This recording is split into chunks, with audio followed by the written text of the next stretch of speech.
"Stay down, Your Majesty," the man sneered, pressing the jagged edge of a broken whiskey bottle against David's throat. "The reign of the Alpha King ends tonight." Blood dripped onto the pristine Italian marble floor of the Gilded Vine.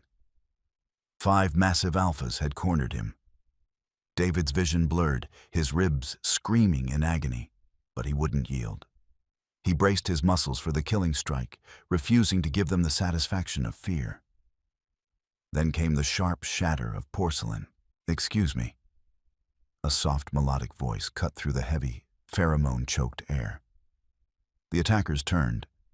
A petite waitress in a tailored but stained apron stood there, sweeping a lock of mousy brown hair behind her ear. Lisa, an Omega. "You're blocking table 4, Lisa said, her voice eerily calm. Before the lead alpha could laugh, she moved. The Friday night dinner rush at the Gilded Vine was a choreographed dance of wealth and pretense. Lisa balanced a silver tray bearing 3 crystal flutes of vintage champagne and a plate of seared scallops, weaving through the labyrinth of mahogany tables with invisible grace. She was a ghost in a white blouse and a black apron. That was exactly how she preferred it. To the elite patrons of the city's most exclusive neutral ground restaurant, Lisa was merely a fixture. She was an Omega, biologically predisposed, according to outdated societal norms, to be submissive, quiet, and nurturing. She kept her scent suppressants dialed high, masking the sweet, calming aroma that usually drew unwanted attention, replacing it with a faint, unremarkable smell of vanilla soap. "Table 12 needs their water refilled, Lisa," hissed the maitre d', a high-strung beta named Thomas, as she passed the service station. "On it," Lisa murmured, not breaking her stride. She delivered the champagne with a polite, practiced smile, her eyes automatically scanning the room. It was a habit she had never managed to break. She catalogued the exits. 3 visible, 1 through the kitchen, 1 through the cellar. She noted the blind spots near the heavy velvet curtains.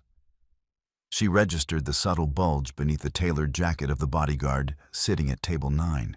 Then, the heavy oak double doors at the front of the restaurant swung open, and the atmosphere in the room fundamentally shifted.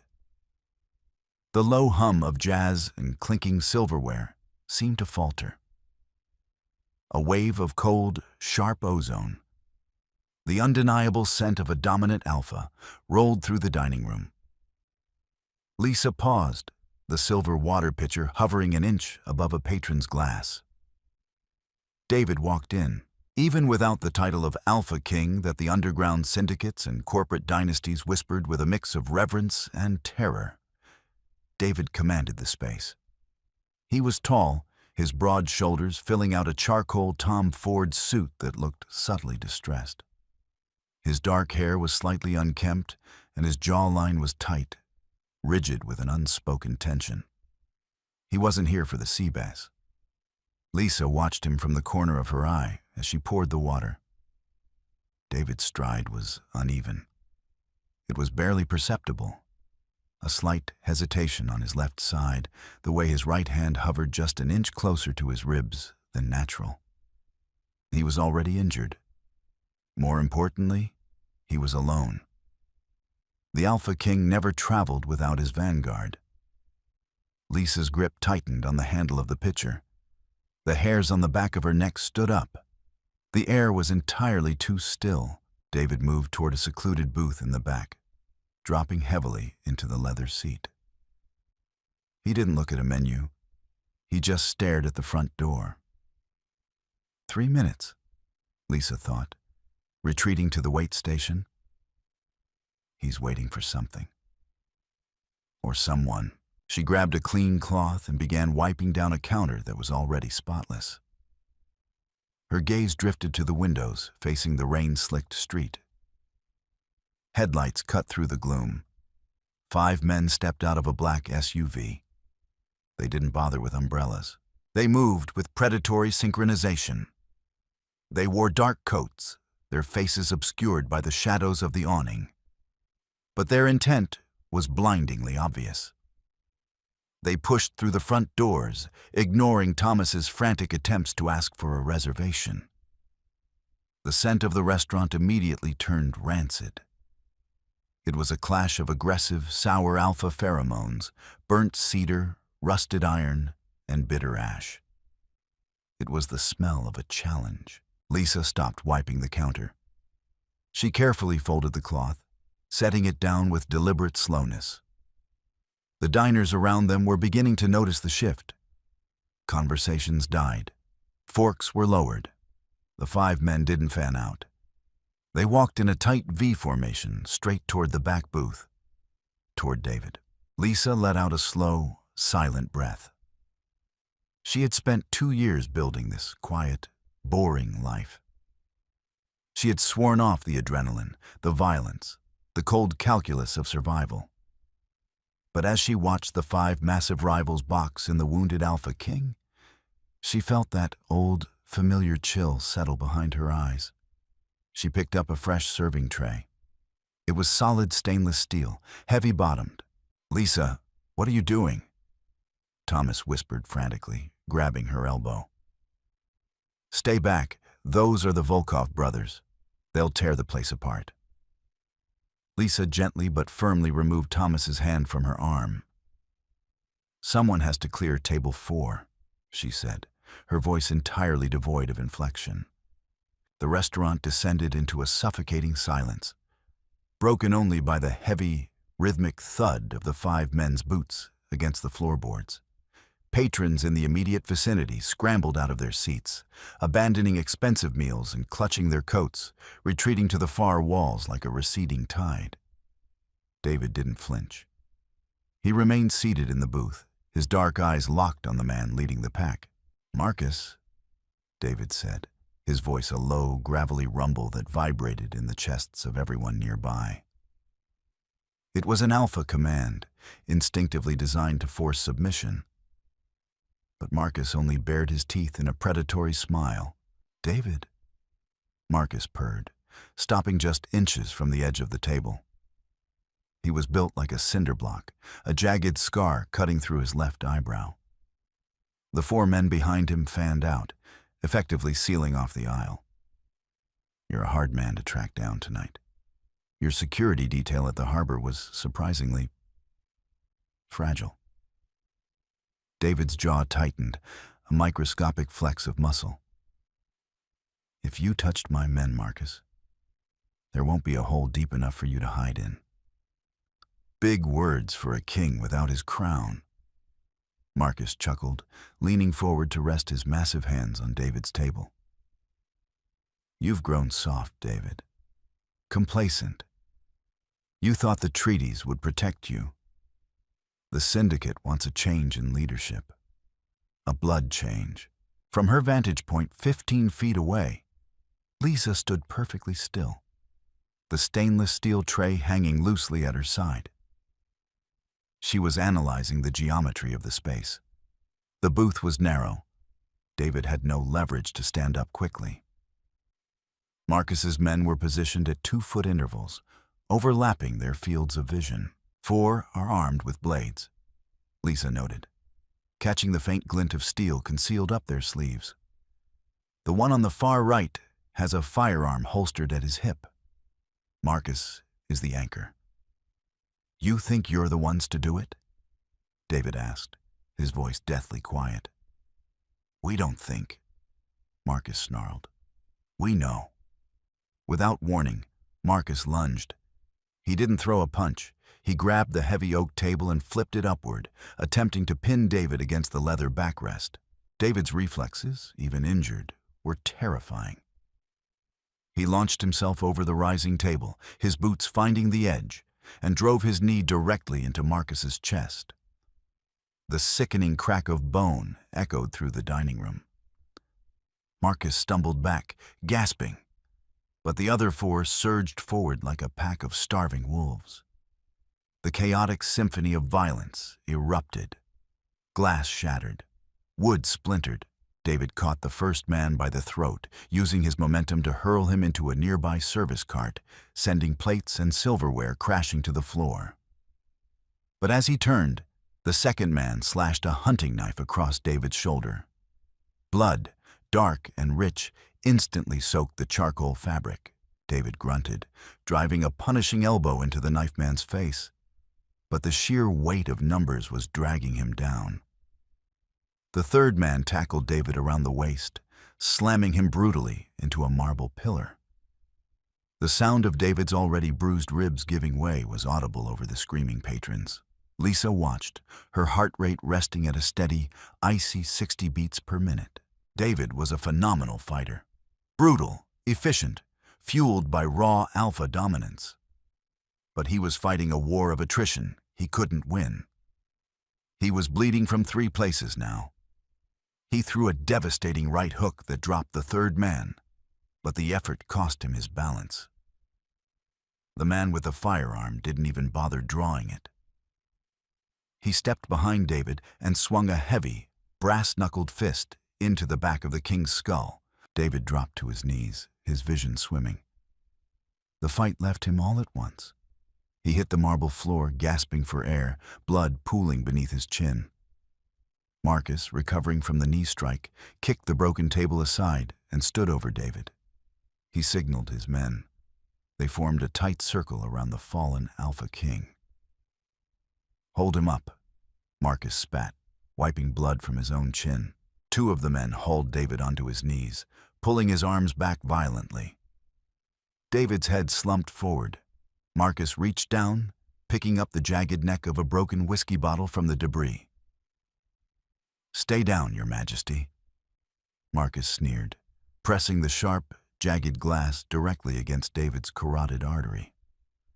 "The reign of the Alpha King ends tonight." The air in the room was thick with the suffocating stench of Alpha triumph. It was primal, sickeningly sweet, and completely blinding to the men radiating it. They never even noticed the Omega Waitress walking up behind them. "Excuse me." The words were spoken with the same mild, polite tone Lisa used to inform a table that the kitchen was out of the truffle risotto. Marcus paused, the jagged glass biting just enough into David's skin to draw a fresh bead of crimson. He turned his head, his eyes narrowing at the small, unremarkable woman standing a few feet away. "You're blocking table 4, Lisa said, gesturing vaguely to the wreckage with her empty hand. For a second, there was total silence. Then, the man holding David's right arm let out a bark of derisive laughter. "Get lost, sweetheart, before we break you too." David managed to crack one eye open. Through the blur of pain and blood, he saw her. She was tiny. Her scent was muted, practically non-existent. But her posture was entirely wrong for a civilian. She stood bladed, her weight perfectly distributed on the balls of her feet. "Run," David managed to choke out, his voice a raspy whisper. Lisa didn't look at David. She kept her mild, doe-like eyes fixed on the man who had laughed. "I'll need you to move," she repeated. "Bitch, I said." The man began, letting go of David's arm to turn and shove her. He never finished the sentence. Lisa moved with a sudden, explosive velocity that defied the laws of physics. She didn't rear back to punch. She stepped into his space, invading his guard instantly. With her left hand, she brought the heavy, stainless steel serving tray up in a tight, vicious arc, catching the man directly under the chin. The metallic clang was deafening. The impact snapped his jaws shut, rattling his brainstem. As his eyes rolled back and his knees buckled, Lisa didn't wait to watch him fall. She used the momentum of the tray strike to pivot. The man holding David's left arm lunged toward her, a knife flashing in his grip. Lisa sidestepped the thrust with an inch to spare. She grabbed his extended wrist with her free hand, twisted it violently outward to lock the joint. and drove the hard edge of the steel tray down onto his exposed elbow. The joint popped backward with a horrific, wet snap. The man shrieked, dropping the knife. Lisa silenced him by spinning the tray flat and smashing it into his temple. He collapsed in a heap. 2 seconds. 2 massive alphas, incapacitated. Marcus staggered back, dropping the broken bottle, his eyes wide with sudden, uncomprehending shock. The pheromones in the room violently shifted from triumph to absolute, raw panic. The fourth man, the one with the gun, scrambled backward, his hand clawing desperately at his holster. Lisa tossed the steel tray aside like a frisbee. It clattered against the wall. She dropped to a crouch, sliding smoothly across the blood-slicked marble. As she slid, she grabbed a fallen corkscrew from the debris of a shattered wine bucket. The gunman cleared his holster, bringing the weapon up. Lisa lunged upward from her slide, stepping inside his firing line. She drove the palm of her hand into the man's sternum, knocking him off balance, and simultaneously jammed the sharp, coiled metal of the corkscrew deep into the meaty part of his firing shoulder. He roared in agony, the gun slipping from his fingers. Lisa grabbed him by the lapels of his coat, swept his leg with her heel, and slammed him face first into the unyielding marble floor.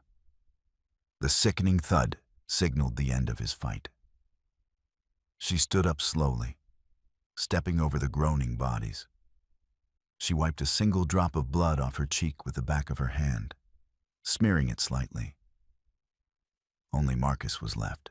The Alpha leader was breathing heavily, staring at the small, apron-wearing Omega as if she were a demon dragged up from the pavement.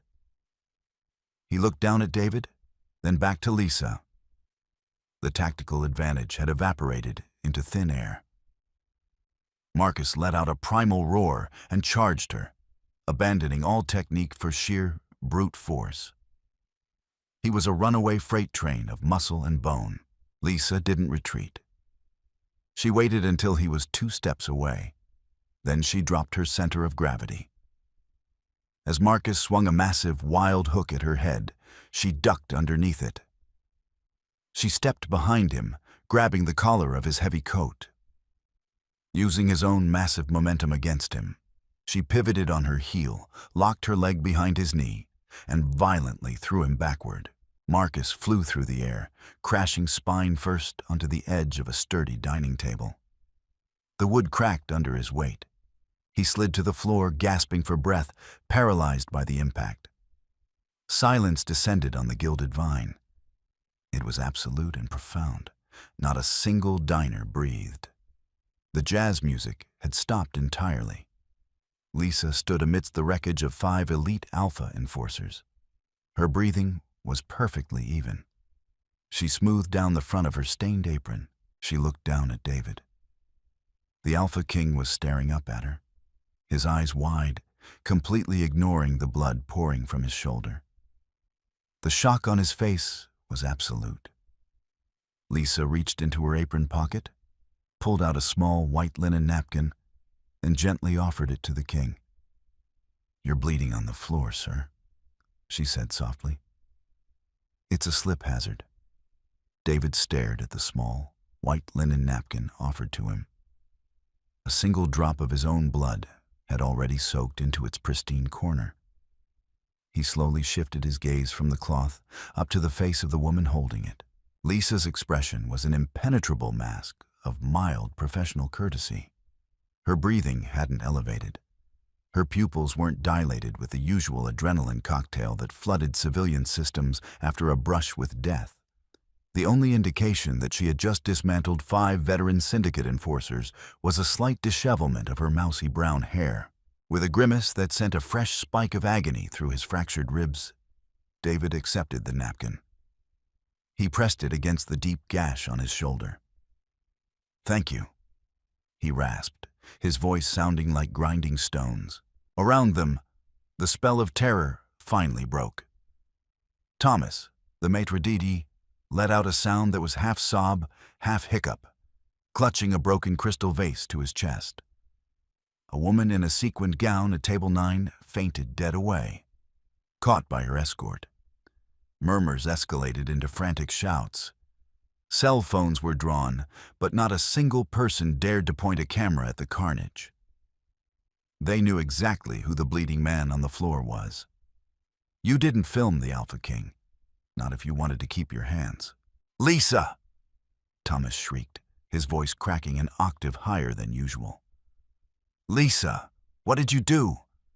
The Volkovs, the Syndicate. They'll burn the Gilded Vine to the foundation."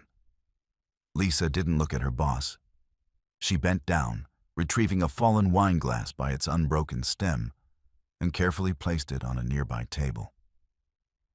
"I cleared table 4, Thomas." David braced his good arm against the marble pillar and hauled himself to his feet. The world tilted violently. Black spots danced at the edge of his vision, but sheer alpha will kept him upright. The scent of ozone and iron rolled off him in thick, heavy waves, demanding order in the chaos. In the distance, the faint, wailing siren of approaching police cruisers cut through the rain. "They won't burn the restaurant," David said, his heavy gaze fixing on Lisa. "They'll burn her." Lisa paused, her hand hovering over a scattered pile of silverware. She finally looked at him, her doe eyes unblinking. "Marcus is alive," David continued, gesturing vaguely with his chin toward the massive Alpha groaning near the shattered table. "He saw your face. He felt your speed. The moment his head clears, he'll realize he wasn't beaten by me. He was beaten by an Omega in a Waitress uniform. His pride won't allow you to live. His brothers won't either." "Then I'll hand in my 2 weeks' notice," Lisa said, turning toward the kitchen. David's hand shot out, his fingers wrapping around her wrist. The contact was electric. Despite his injuries, his grip was ironclad. But what shocked David wasn't his own strength. It was her complete lack of reaction. Any normal Omega, faced with the overwhelming dominance of a furious, bleeding Alpha King, would have dropped to their knees, paralyzed by biological submission. Lisa just looked down at his hand, then up at his eyes. She didn't pull away. She just waited. "You don't understand the machinery you just put your hand into," David warned, his voice a low, vibrating growl. "The Volkovs own the police precinct 3 blocks from here. Those sirens aren't coming to arrest them. They're coming to secure the perimeter so Marcus can finish the job." Lisa's eyes darted toward the front windows. The red and blue flashing lights were already reflecting off the wet asphalt at the end of the block. Her internal calculus shifted. The quiet life she had painstakingly constructed over the last 24 months had just expired. "My extraction vehicle is in the alley," David said, his grip loosening just enough to offer a choice rather than a command. "The driver is likely dead. I cannot drive. If you stay here, you die. If you come with me, you might live." Lisa let out a soft, barely audible sigh. It wasn't fear. It was profound annoyance. "I really like the health insurance here," she muttered. With a swift, fluid motion, she untied the stained black apron and let it drop to the floor, covering Marcus's face in the process. She grabbed David's good arm, pulling it over her shoulder to bear a fraction of his massive weight. "The kitchen," Lisa commanded, her tone no longer mild. It was sharp, authoritative, and laced with absolute certainty. "Through the dry storage. There's a loading dock door that bypasses the alley cameras. Move, Majesty, unless you want to bleed out next to the dessert cart." The alley was a canyon of shadows and relentless, freezing rain. True to David's prediction, a sleek, armored black sedan idled near the dumpsters. Beside the driver's side door lay the crumpled body of a man in a dark suit. David's driver, his throat neatly slit. Lisa didn't hesitate. She dragged David toward the passenger side, opening the heavy, reinforced door and practically shoving him onto the leather seat. She patted down the dead driver with clinical detachment, finding the key fob in his breast pocket, and slid behind the wheel. "Get us out of the grid," David gritted out, clutching his shoulder. Blood was seeping through his fingers, staining the pristine cream interior. "Head towards the industrial district. Warehouses." Lisa slammed the car into drive.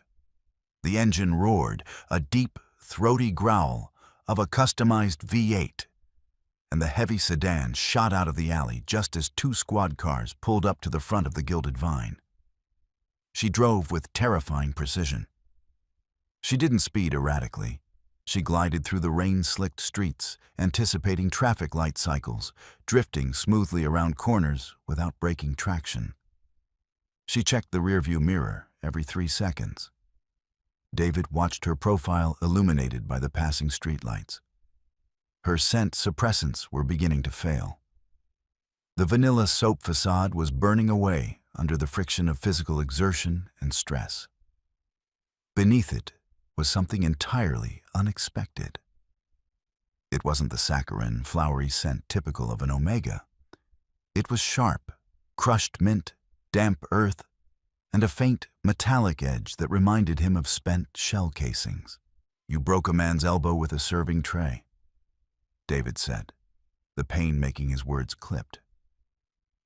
"It's about leverage, not strength," Lisa replied, her eyes locked on the road. "Human joints are simple hinges. Apply enough localized force against the natural bend, and they fail. A 5-pound tray swung with proper torque yields roughly 400 pounds of pressure per square inch." David let out a harsh, wet cough that speckled the dashboard with red. Where did an Omega learn tactical anatomy? "I read a lot," she said dryly. "There's a medical kit under your seat. Pull it out." David reached down, his fingers clumsy, and hauled up a heavy black tactical bag. "I'm losing too much blood. The laceration is deep." "Hold pressure," Lisa ordered. She spun the steering wheel, taking a sharp turn down a desolate road lined with abandoned shipping containers. "Where are we going?" "Pier 42. Storage Unit 8B. There's a biometric lock." 10 minutes later, the armored sedan rolled into the pitch-black maw of the storage unit. The heavy corrugated metal door rolled down behind them, sealing them in absolute darkness before harsh, overhead fluorescent lights flickered on. It wasn't a storage unit. It was a fully stocked safe house. Weapons lined a chain-link cage in the back, and a stainless steel surgical table sat in the center of the room. David tried to open his door, but his body finally betrayed him. His legs gave out, and he pitched forward. Lisa was there before he hit the concrete. She caught him, using her knee and hip to brace his weight, and half-carried, half-dragged him toward the steel table. "Up," she commanded, hoisting him onto the cold metal. She ripped the tactical bag open, her hands moving with blinding speed. She bypassed the bandages and went straight for the heavy trauma shears, surgical alcohol, and a customized staple gun. "This is going to ruin the suit," she noted, cutting away the ruined Tom Ford jacket and the blood-soaked shirt beneath it. "Put it on my tab," David gritted out. His torso was a canvas of violence. Older, faded scars crisscrossed his heavily muscled chest and stomach, testaments to how one became the Alpha King. But the new wounds were severe. The slice across his shoulder was gaping, and his left flank was a mass of dark, expanding purple where his ribs had cracked. Lisa poured raw surgical alcohol directly into the shoulder wound. David's spine arched, his jaw locking tight enough to crack his teeth, a low, rumbling growl tearing from his throat. The sheer wave of alpha distress pheromones would have dropped a lesser person to their knees in subservient panic. Lisa didn't even blink. "Breathe," she instructed calmly. She took the staple gun. Click-clack. A heavy surgical staple pulled the edges of the wound together. Click-clack. Another.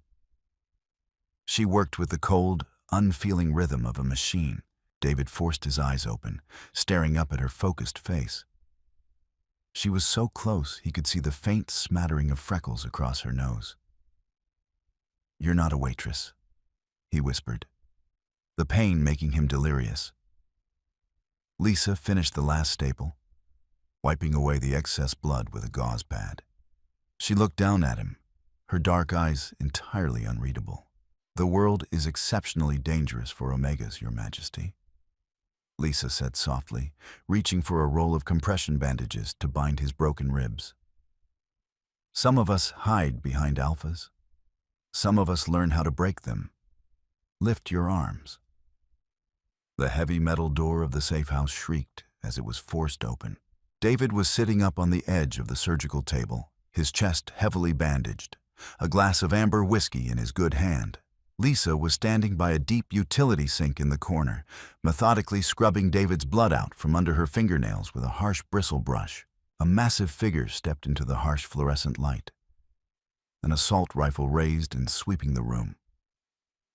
It was Elias, David's second in command.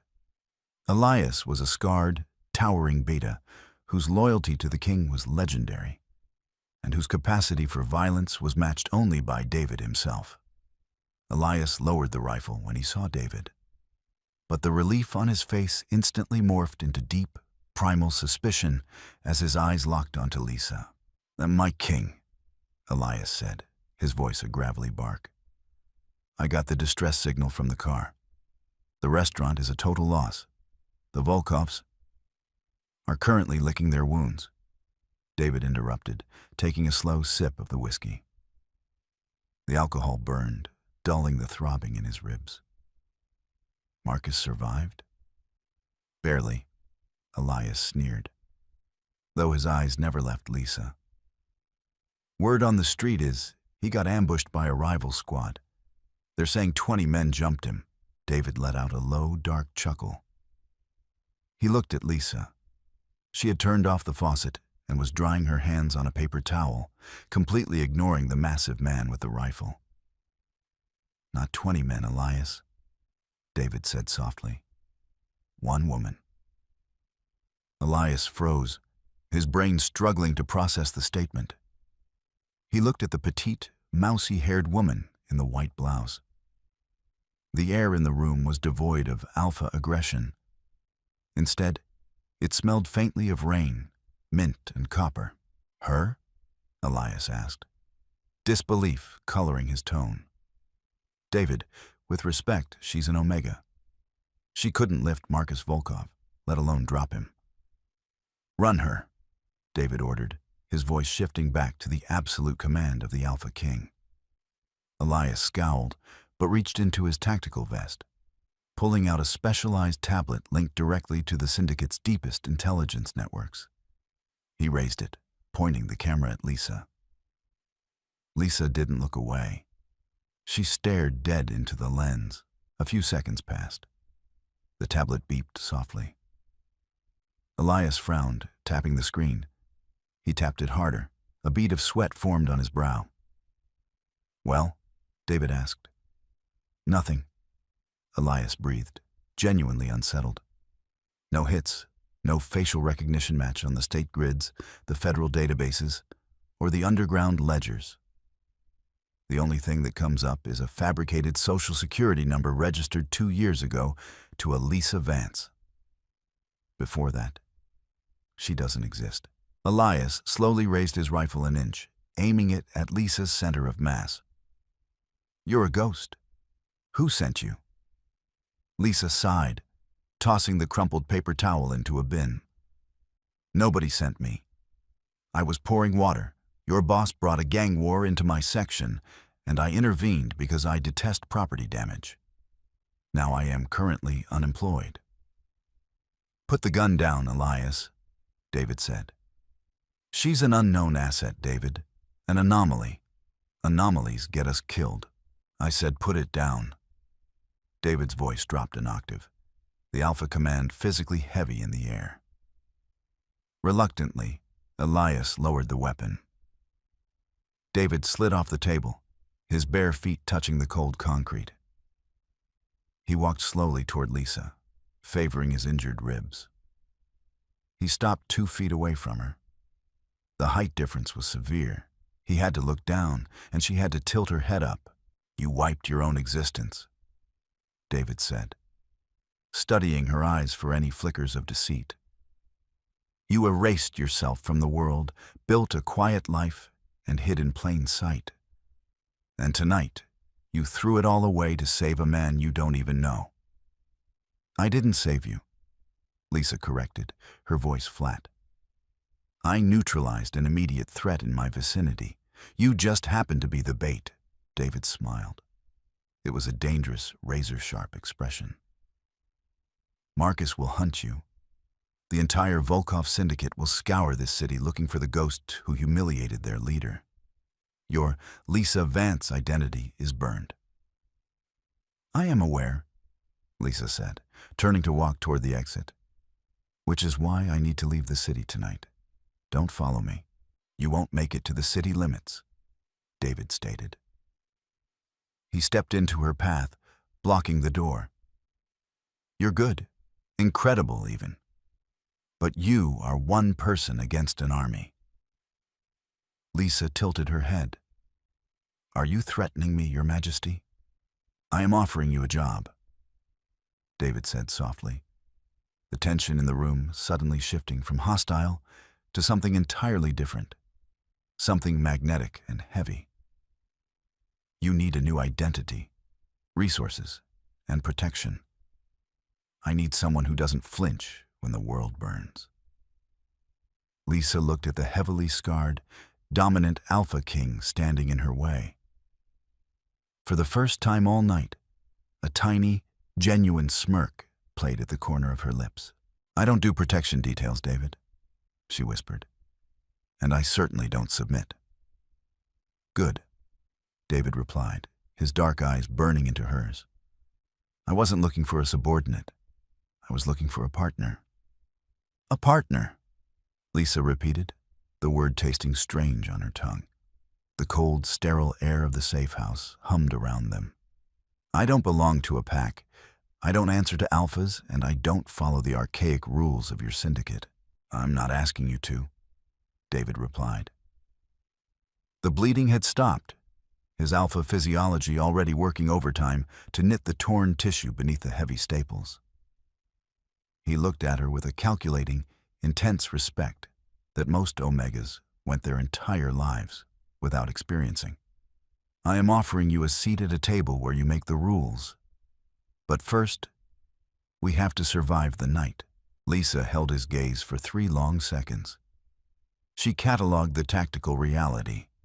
Her apartment was compromised, her identity was burned, and the city's largest criminal syndicate was currently hunting her. Working with the Alpha King was a monumental risk, but it was also the most logical path to survival.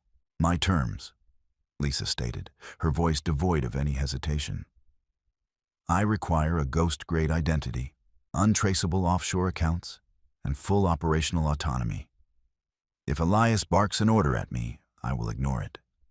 If you try to force biological submission on me, I will break your other shoulder." From the corner, Elias choked on a breath, his hand instinctively dropping to his sidearm. David, however, let out a deep, genuine laugh that echoed off the concrete walls, though it ended in a sharp wince. "Agreed. Elias, prep the vehicle. We're moving to Vanguard Tower." The drive to the Alpha King's primary stronghold was conducted in tense silence. Vanguard Tower was a sleek, obsidian monolith rising from the center of the financial district. It was a fortress disguised as corporate real estate, boasting reinforced steel framing, bulletproof glass, and a private security force composed entirely of elite beta operatives. The moment they stepped out of the private subterranean elevator into the sprawling penthouse, Lisa went to work. She didn't marvel at the floor-to-ceiling windows overlooking the glittering skyline, nor did she acknowledge the priceless modern art on the walls. She walked the perimeter, her eyes scanning the ceiling corners and access points. "Your security is flawed," Lisa announced, turning back to where David was being helped into a fresh shirt by an on-site medic. Elias bristled, his scarred face flushing. This tower is impregnable. We have biometric scanners at every... Biometrics are useless if the physical layout creates fatal bottlenecks. Lisa interrupted, her tone clinical. She pointed toward the grand, sweeping staircase leading to the upper landing. A secondary breach team could bypass the lower elevators using the maintenance shafts. If they emerge there, they have the high ground and a clear line of sight to the primary living quarters. Your security relies entirely on overwhelming force. You assume an attacker will come through the front door because an alpha's pride demands a direct challenge. David waved the medic away and stepped forward, his dark eyes locked on her. And how would you attack this room? I wouldn't, Lisa said simply. I would cut the localized grid, flood the ventilation with a non-lethal paralytic to drop your beta guards, and rappel down from the roof to breach that glass with thermal charges. It's quiet. It bypasses your meat shields, and it isolates the target. The room fell dead silent. Elias looked from the windows to the ventilation grates, his tactical mind catching up to her terrifying logic. Who trained you? David asked, the question soft but heavy with implication. Lisa looked out at the city lights, the faint scent of crushed mint and ozone mixing in the air between them. My father was a cleaner for the old cartel regimes. He wasn't an alpha. He survived by realizing that alphas are painfully predictable. They let their biology dictate their strategy. If you don't play the dominance game, you become invisible. And an invisible blade is the deadliest one. Before David could respond, the penthouse was plunged into absolute, pitch-black darkness. A second later, the low, throbbing wail of the proximity alarms began to howl. Lisa didn't flinch. In the dark, the metallic shuck-shuck of her racking around into a seized tactical shotgun echoed loudly. They didn't wait to lick their wounds, she said, her voice steady. The Volkovs are here. The emergency backup generators kicked in, bathing the penthouse in a harsh, pulsing red light that painted the shadows in blood. The electronic locks on the reinforced doors engaged with heavy, metallic thuds. But the sound of distant, muffled explosions told them the lower perimeters had already been breached. They hit the power grid, Elias growled, verifying the incoming feeds on his tablet. They're ignoring the lower floors. They're using the maintenance shafts, just like you said. We have a heavily armed squad moving up fast. They call themselves the Hounds. David rolled his injured shoulder, suppressing a grimace. He reached for a heavy assault rifle resting on the mahogany desk, the aura of the Alpha King flaring to life. The air grew thick with the suffocating scent of ozone and impending violence. Elias, hold the stairwell, David commanded. Don't let them establish the high ground. Wait, Lisa snapped. She grabbed Elias by the tactical vest before he could move. If you stand at the bottom of that stairwell, you're creating a fatal funnel. You'll be shooting up at an armored squad. It's suicide. Elias glared down at her. I follow my king's orders. Then your king is going to get you killed, she fired back, looking directly at David. The tension crackled between them. It was a test of the partnership they had just established. To yield tactical command to an Omega in the middle of a siege went against every primal instinct David possessed. David looked at the flashing red lights, then at Lisa's unwavering dark eyes. He lowered the barrel of his rifle an inch. What's your play, Vance? We use the dark, Lisa said, her voice dropping to a rapid, calculating whisper. Elias, disable the backup generators for this floor. I want this place pitch black. David, you anchor the left hallway. When they breach the maintenance hatch, They will expect a firefight. Give them nothing. Let them push into the open floor plan. And then? David asked, a dangerous thrill igniting in his chest. Then we show them what happens when you fight a ghost, she said, disappearing into the red-lit shadows. Elias hesitated for a fraction of a second before plunging his hand into the breaker panel. The red lights died. The penthouse was consumed by an oppressive, suffocating darkness. The only sound was the howling wind against the glass and the rhythmic, heavy thud of boots climbing the maintenance shaft. Clang! The heavy metal grate of the maintenance shaft was blown clean off its hinges. The hounds poured into the penthouse, a team of 6 massive, heavily armored alphas sweeping the room with under-barrel flashlights. Their pheromones, sour sweat, burnt ash, and raw aggression flooded the space. Clear the perimeter. Find the king, their point man barked. They fanned out, their flashlight beams cutting erratically through the gloom. They moved with military precision, clearing the kitchen and the living space. They were expecting a barricade. They were expecting Elias's booming roars. They found silence. Hallway clear, one of the alphas called out, stepping past a large marble pillar. He never saw the shadow drop from the decorative architectural alcove above him. Lisa landed silently behind the massive man. In one fluid motion, she wrapped a garrote wire entirely made of Kevlar thread around his throat, bracing her knee against his lower spine to cut off his air supply instantly. He couldn't shout. He couldn't trigger his weapon. Within 4 seconds, he went limp, and Lisa lowered his heavy body to the plush carpet without a sound.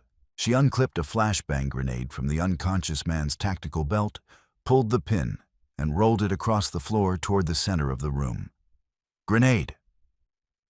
The blinding flash of white light and the deafening concussive boom shattered the discipline of the hounds. They fired blindly, the muzzle flashes illuminating their panicked faces. From the left flank, David unleashed a precision burst from his rifle, dropping 2 of the disoriented attackers instantly. He moved like a localized hurricane, his physical injuries entirely suppressed by the adrenaline of the hunt. He wasn't just defending his territory. He was moving in perfect lethal synchronization with the Omega striking from the shadows. A surviving hound swung his rifle toward David's muzzle flash. Before he could pull the trigger, Lisa slid across the polished wood floor, driving the heavy stock of her shotgun directly into the side of the man's knee. The joint snapped with a sickening crunch. As the alpha screamed and collapsed, David stepped forward, knocking him unconscious with a single, brutal strike. In less than 90 seconds, the elite Volkov hit squad was reduced to groaning bodies on the floor. The lights flickered back on as Elias re-engaged the breakers. He stood near the breaker box, his rifle lowered, staring in sheer disbelief at the carnage. David stood amidst the fallen men, his breathing heavy, his chest heaving. He looked across the room. Lisa was standing by the shattered maintenance hatch, her mousy brown hair tied back, calmly unloading the seized shotgun to clear the chamber. She looked entirely bored. The dawn broke over the city, painting the skyline in bruised shades of purple and gold. The penthouse of Vanguard Tower smelled of cordite, blood, and ozone. But the battle was unequivocally over. Elias's beta security teams had secured the lower levels, rounding up the remaining Volkov mercenaries who had surrendered once they realized their elite Vanguard had been utterly dismantled. The heavy double doors of the penthouse elevator slid open. 2 of David's guards dragged a heavily bandaged, bleeding Marcus Volkov into the room, throwing him roughly to the floor. Marcus was a wreck. The injuries Lisa had inflicted upon him at the restaurant, the fractured spine, the broken ribs, had been hastily taped together. But the physical pain paled in comparison to the utter humiliation radiating from him. He looked up, his face twisted in a snarl.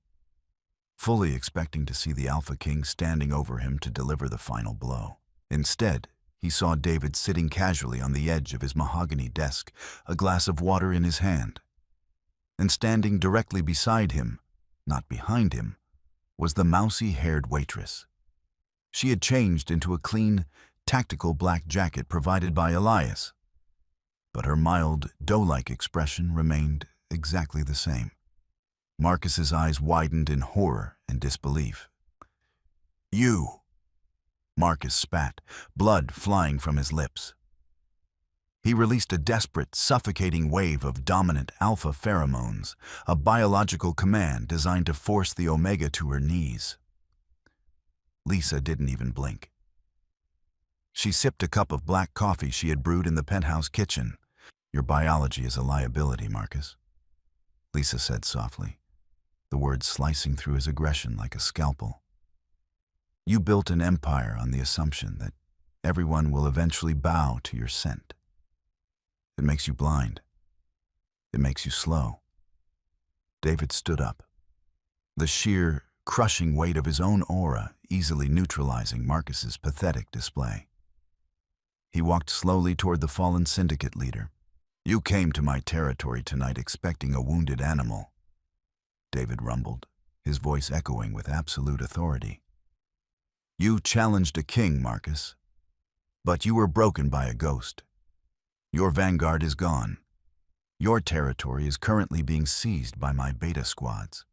The Volkov Syndicate ends this morning." Marcus trembled, looking frantically between the terrifying Alpha King and the calm, unassuming woman beside him. He realized then that the hierarchy of the underworld had fundamentally shifted. It was no longer just about brute strength. "Kill me, then," Marcus growled, trying to salvage a shred of dignity. "No," David said smoothly. "Elias is going to drop you on the steps of your empty precinct. You are going to live, Marcus. And you are going to tell every cartel, every syndicate, and every ambitious alpha in this city exactly what happened here. You are going to tell them that the Alpha King no longer stands alone." At David's nod, the guards hauled a thrashing, broken Marcus back into the elevator.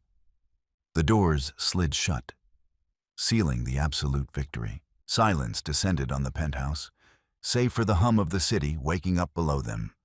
Elias gave Lisa a long, slow nod of profound respect. A beta acknowledging a superior tactician. Before turning to manage the cleanup, David walked over to the shattered floor-to-ceiling window. The cold morning air whipped into the room. Lisa stepped up beside him, resting her forearms on the surviving metal railing. "You gave up half of the Volkov territory to me," Lisa noted, staring out at the skyscrapers. "Your lieutenants won't like taking orders from an Omega. They will learn to adapt, or they will end up like Marcus," David replied, turning his head to look at her profile. The golden light of the sunrise caught the faint smattering of freckles on her nose. The sharp, intoxicating scent of crushed mint and damp earth was no longer masked by suppressants. It filled the space around them, grounding him. He reached out, his large, scarred hand gently covering hers where it rested on the railing. It wasn't a grip of possession, but a touch of absolute equality. "You said you wanted operational autonomy," David murmured, the gravelly rumble of his voice softening into something entirely new, something vulnerable. Lisa looked down at his hand, then up into his dark, intense eyes. The romantic tension that had been simmering beneath the violence all night finally settled between them, heavy and undeniable. "I did," Lisa replied, a genuine, quiet smile finally breaking through her stoic mask. She didn't pull her hand away. Instead, she turned her palm up, lacing her fingers through his. "But I suppose every ghost eventually needs a place to haunt." The city stretched out before them, vast and dangerous. But for the first time in his reign, the Alpha King knew his empire was truly secure. because the deadliest weapon in his arsenal wasn't his strength. It was the woman standing beside him. The Alpha King and his Omega had forged a new path, breaking the rigid, archaic rules of their society to build an empire based on mutual respect, tactical brilliance, and a love forged in the fires of survival. Lisa proved that true power doesn't always roar. Sometimes, it speaks politely before it shatters the world. If you enjoyed this cinematic, tension-filled journey of hidden skills and thrilling romance, please like, share, and subscribe for more gripping, immersive stories. Let me know what kind of adventure you would like to explore next.